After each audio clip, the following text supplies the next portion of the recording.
For the State of Ohio versus Adrienne Johnson. Ms. Johnson is before the court with her counsel, Mr. Gibbs. Ms. Nicholson, on behalf of the State of Ohio, we're here for sentencing.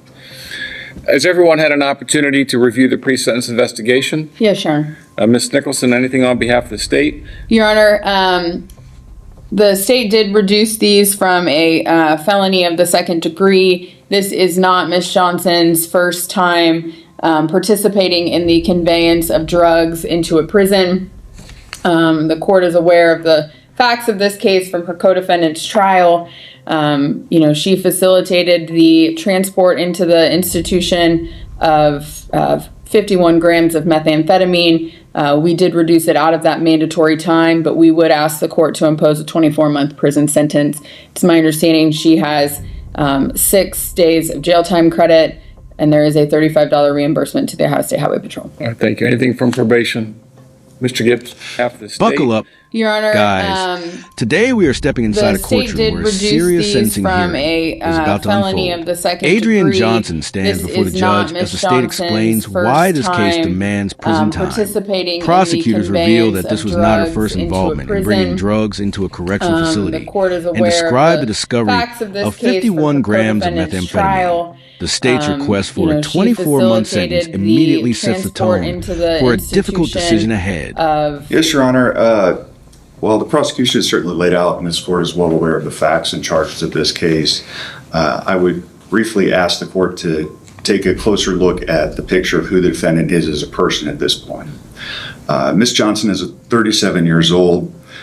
She's a local of Cincinnati and grew up in the Mount Healthy area with her parents, 3 sisters, and 1 brother.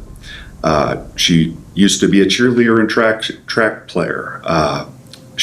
One of her memorable moments from that period of time was graduating early from high school on the honor roll and actually meeting President George W. Bush in 2006 and receiving the Presidential Awareness Award. I would like to take a moment to note that many of her family members, as she is well aware that she is being incarcerated today, she purposefully requested several of her family members not to attend just to have that be kind of a traumatic thing. That's certainly not a lack of love and connection, and I have received numerous correspondences from mother, godmother, and aunt and her son concerning that. I just want to note their absence. Her uncle and father are present.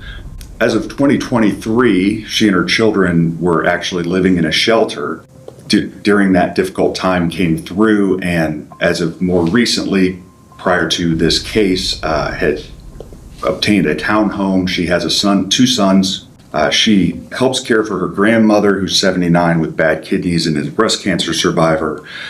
She also helps her niece, Riley, who has severe mental delayment and mental processes. A regular theme that comes through family correspondence is that she's kind of the glue that holds the family together. Being a high school graduate, she has attended 3 semesters of college at the Jefferson Community College in Louisville. After the prosecution presents its side, the defense takes a completely different approach by asking the court to see the person behind the charge. Johnson's attorney highlights her background, her achievements, and the responsibilities she carries for her family. The argument focuses on her struggles, her efforts to build a stable life, and the support she provides to those around her. The defense attempts to show that this case involves more than just one mistake. Studying psychology, unfortunately, she had to drop out due to a family living arrangement situation change where she was living with a relative which moved. She was planning to start school this August to become a peer advisor. Her current employment, which she just ended as of 3 weeks ago, was full-time as a cashier and runner in the general front house responsibilities at an Arby's. She also works part-time catering with Scott's Barbecue since 2018, showing a continued desire to provide for her family and be employed and be a productive member of society. She deals with a depression diagnosis. There was some significant trauma in her life. Heartbreakingly, in 2008, she gave birth to her daughter, who died in her arms suddenly and from a lung issue. Just 2 weeks ago, her 47-year-old cousin, with whom she was very close, passed away at the age of, again, 47 from a heart attack. And she also deals with severe PCOS, which requires medication to avoid excessive bleeding.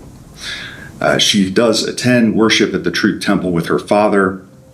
And in our discussions, which we've had many leading up to this point, she does show sincere acknowledgement of this situation and significant regret. The greatest regret that she has repeatedly expressed to me is not being able to be there for her 2 boys.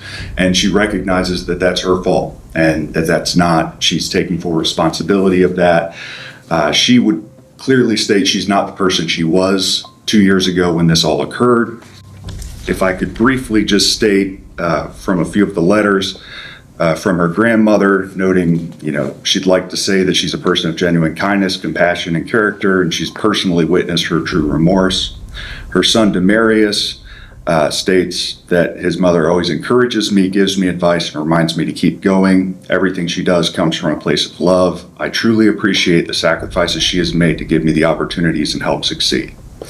And then finally, her grandmother states, I'm fully aware of her history, that this is the second time she's facing incarceration and seriousness. I do not take past or present mistakes lightly. However, I'm asking this because I've been firsthand witness to the remarkable, responsible, dedicated woman she's been over these last 9 years, working hard and resiliently for her family.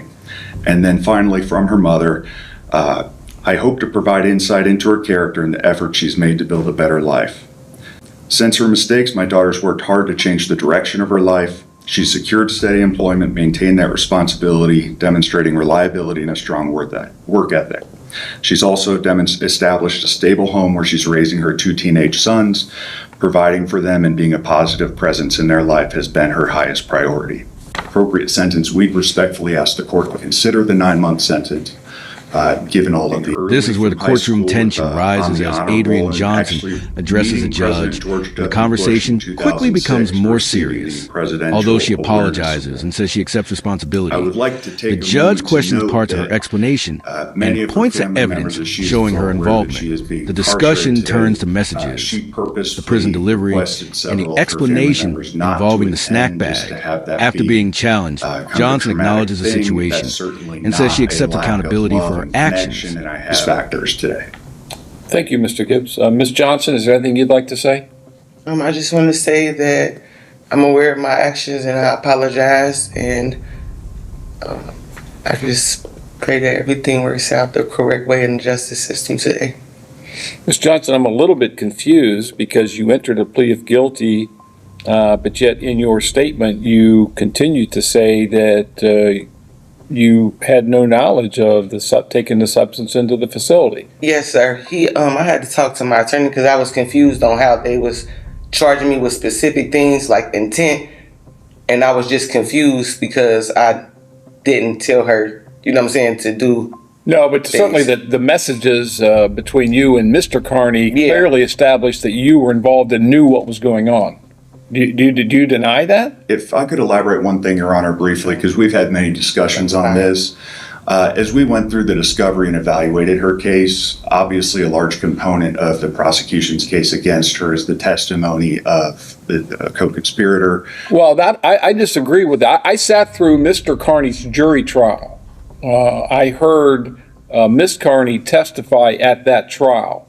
Mr. Carney came up here and he testified and gave some goofy story that didn't make any sense at all. But the messages between you and Mr. Carney clearly established that you knew what was going on and you were part of this. You were up to your neck in this. And on the other part of that is the second time you've done it. I mean, you basically tried to explain this away as you were just giving a friend an old friend a ride to see her father in prison. She apparently tried to take a substance into the facility. Not apparently, she did. She took it in. I had no knowledge of her doing so. You gave her an old bag of Flaming Hot Cheetos. That clearly was not Flaming Hot Cheetos because the bag was opened and it had something else in it. I'm just kind of confused. And then there was even, I believe there was a follow-up after she dropped it off in the prison. There was a follow-up call or text between Mr. Carney and her. Wasn't there something? I know that Ms. Carney confirmed that he had, that. But that was secured, after the fact. But there were certainly. So I'm going to give you an opportunity to try to explain those facts away. No, like I said, he explained everything to me in detail, so I'm not denying anything. Like after that, me and my attorney have talked several times since the PSI, and he went into detail with everything. Like I said, the last attorney didn't explain a lot of stuff. It was some pages that I didn't get in it that he did give me.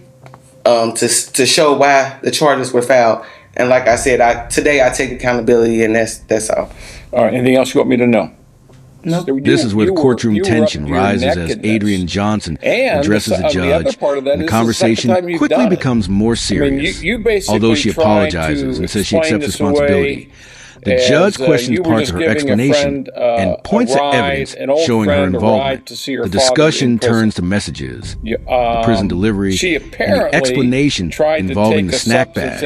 After being challenged, Johnson acknowledges the situation and says she accepts accountability for her actions. All right, the court's considered the statements made here today, the purposes and the principles of sentencing, the relevant seriousness and recidivism factors. Ms. Johnson, I have to tell you, we have a problem in our state, in our country, with people who are incarcerated getting illegal drugs. And this is the number one way that it happens, is that they're brought in from the outside by a family member or a friend through a visit. And it's got to stop. The other problem is that this isn't your first time. You've done this before. You've done this exact same thing before. So while you're having any communication with anyone in the Department of Corrections, I believe that ODRC has you red flagged, so you probably will never be permitted, but that's between you and them. The court does find that a prison is necessary to fulfill the purposes and principles of sentencing, including punishment, deterrence, and protection of the public. So on count one, the court's going to order you to serve 18 months in prison. On count 2, the court's going to order you to serve 12 months in prison. And on count 4, the court's going to order you to serve 12 months in prison, those to be served concurrent with each other. You have 6 days jail time credit. The court finds that you're indigent for the purpose of any fines, costs, or other financial sanctions. You're also subject to a discretionary period of post-release control, which means when you are released from prison, the Adult Parole Authority may supervise you for up to 2 years. At this time, the court is going to revoke your bond and remand you into the custody of the Warren County Sheriff's Office for transport to the Department of Corrections. There is a deputy behind you. All right. Fines and costs. Indigent. Thank you, Your Honor. Yes, and yes, medication. The final moment arrives as the judge delivers a sentence and explains why incarceration is necessary. The court emphasizes the seriousness of bringing illegal substances into prisons and points out that this was not Johnson's first similar offense. After considering the facts, the judge orders prison time, with multiple sentences running together, and revokes her bond. This concludes a case filled with emotional arguments, difficult questions, and a serious consequence. If you enjoyed this video, make sure to like, subscribe to the channel, and we'll see you in the next video.